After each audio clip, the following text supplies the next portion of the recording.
नमस्कार मु धूमि प्रियदर्शिनी आपन को स्वागत करुच्ची मो चैनल किछि कथा किछि गपरे।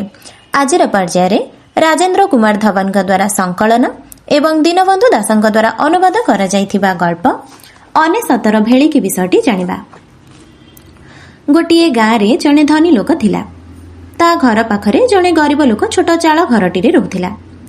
उभय घरर स्त्री लोके समय मिलिले परस्पर मध्यरे कथाबार्ता हुअन्ति। साधारणतः पड़ोशी घरर स्त्री लोक माने काम धंदा सारी एकाठी मेल हेले रोषेईबास विषय चर्चा करती। से पचारे तू आज कौन करिथिलु, ये पचारे तू कौन रांधिथिलु। धनी लोकर स्त्री प्राय समय मनरे किछि न लुचे सत कथा कहिदिए। से कहे आज आमर भात डाली आलू भर्ता हेतिला किंबा आज भात गोटे प्रकार तरकारी हेतिला। गरीब लोकर स्त्री कहे आज आमर भात डाली तरकारी साग भजा खीरी इत्यादि हेतिला।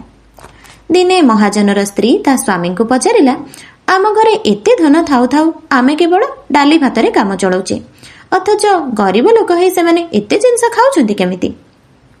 महाजन कहिला एबे तांको अनेसतर भेळिकी विषय जणा नाही, सेथि पई पैसा उडौचन्ति। अनेसतर भेळिकी जणा पड़ी गले देखिबो सब बंद हे जिवो। स्त्री पचारिला अनेसतर भेळिकी कोन? महाजन कहिला समय आसिले बुझाई देबी। ता पर दिन महाजन ता स्त्री को 99 टंका आनिबाकू कहिला। से 99 टंका आनिदेला। महाजन ताहाको गोटे कनारे बांधी स्त्री को कहिला राति रे चुपचाप तांको अगणारे ए 99 टंका पकई देबो। स्वामी कहिबा अनुसारे से टंका पुडाटी पकई देला। गरीब लोकटी सकाळु उठी मुह धोइला बेलको अगणारे छोट पुडाटी पड़िथिबार देखिला। पुडाटी खोली देखे तो 5 कोड़ीरु गोटिए टंका कम। पति पत्नी दुहे भाबिले जदि दिने दी दिन घर खर्चरु किछि पैसा काटी टंकाटीए संचय करिबा तेबे तो 5 कोड़ी पूर्ण होई जिवो। तापरे से माने पैसा संचय आरंभ कले। 2 दिन रे टंकाटीए बंची जिबारु 100 टंका पूर्ण होई गला। एथर से मानंकु मध्य धन संचय करिवार मजा जणा पड़ी गला। भाबिले पूर्वरु जदि खाइबारे एते टंका खर्च न करी किछि किछि संचय करिथान्ते आज केते टंका हेई जानतानी। हो जाहा तो गलाणी गलाणी, एणिकी भविष्य रे सावधान रहिबा।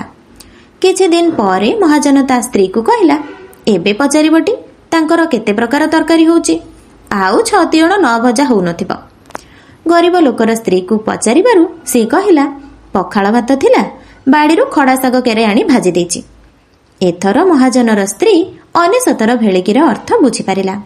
वास्तव रे संगरु ही मଣିଷର ढंग बदली जाए। गुणी जनकर संगते नित्य बढ़ई ज्ञान, तपस्वी जनक संगरु सदा बढ़ई ध्यान। गृह परिवार संगते मोह वृद्धि हुई, धनरे चित्त निवेशिले लोभ मति हरई। मूढ़ जनकर संगते सदा बढ़ई क्रोध, स्त्री जनकर संगते काम हुए प्रवृद्ध। साधु जन संगे बंचिले बढ़े बुद्धि विवेक, परम पद को लभिण नर हुए विशोक। आजिर पर्याय 99 भेळिकी विषयटी आमे जानिनेले। मु आशा करूची आजिर गल्पटी आपनकु निश्चित भाबरे भल लागिथिबो। जदि भल लागिथाय लाइक शेयर सब्सक्राइब करबाकू जमा भी भूलिबेनी। रहुची धन्यवाद।